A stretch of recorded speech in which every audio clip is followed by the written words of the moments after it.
This week we saw the publication of the report into a review of certain matters relating to a disability service in the South East, also referred to as the Grace case. The Government's and HSE's response to the terrible abuse carried out in a foster home reminds me of the tendency of governments to think and give the impression that these are isolated instances, confined only to one particular part of the country. Allegations of corruption in the Gardaí, investigated as part of the Morris Tribunal, were seen as a Donegal problem, not a statewide issue, and we have seen how that has left us. Hence, the Grace case should not be seen as purely a South East problem. Geography also played a role in previous government responses to controversy surrounding Ars Attracta, the Catholic Church, mother and baby homes, while in reality similar abuses were being carried out across the country. In light of the Grace case, how can we say that these are isolated instances with any degree of certainty? We have to act beyond the drip-feed response. We must look beyond geography and investigate the institutional response to allegations of abuse and ensure that best practice is carried out across the board. So far, we are made aware that institutional responses have been inadequate, to say the least, and abusive in nature, to say the worst. Some in authority have responded to allegations by denying them outright. Others shoot the messenger or even collude against the whistleblower. There have been institutional cover-ups and made-up counter-allegations. Everything is done in their power to make the allegations go away. These responses have been far removed from best practice, which dictates the need for clearly defined procedures which are understood by all staff and which prioritises the safety of children and vulnerable adults. The only way to prevent abuse is to have those responsible acknowledge the wrongdoing in order to facilitate an appropriate and uniformed response to allegations, regardless of which part of the country the abuse occurred. All responses should be identical.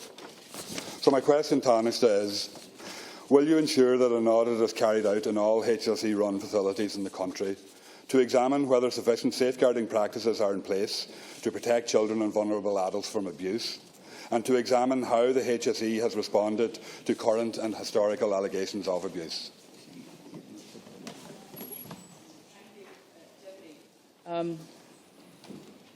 Clearly, the whole question of the standards of care in institutional settings in Ireland historically has been an absolute disgrace, and a lot of action has been taken to change that situation in terms of being more child-focused, in terms of our new protection standards, in terms of the role of HICWA, the Children First guidelines, establishing an agency with particular responsibility for children who are in the care of the state.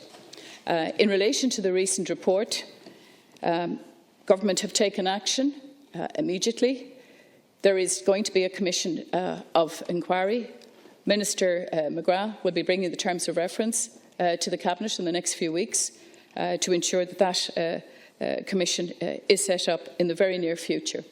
In the meantime, the Minister has taken action to ensure that there are safeguards in place in relation to the issues which have emerged. I know from my own experience in relation to foster homes as a former Minister for Children that the role of HICWA is absolutely critical. And HICWA have been going into foster homes in every area of the country, have been making reports with a whole range of recommendations which are being acted on by TUSLA. And we have to hope that what is in this report is historical, and that currently the situation for children is that when the state takes them into care, they remain in a place of safety. And that has to be our goal and our standard. Clearly, investigations are needed into what has happened in the past. That is going to be done. And as I say, other safeguards in relation to adults and children who are in disability services are best guaranteed by, as you rightly say, outside inspection, and that is precisely the role of HICWA, who are now examining every disability service to ensure that the standards are clear and that the staff know what those standards are and live up to them. But, you know, the price of high-quality care is eternal vigilance. There's no question of that. And we are determined to ensure that that vigilance is there and that the monitoring bodies do their work. And when they make recommendations, that they are responded to by TUSLA, which is now well established, as well as by the disability bodies who are running services. Deputy Pingle, 1 minute. Thank you, Taoiseach. Taoiseach, the Children First guidelines still aren't on a statutory basis in the state. That's many years after they've been published. And I see reported in the papers today that the whistleblower in the Grace case feels that the confidential recipient within the HSE office isn't fit for purpose.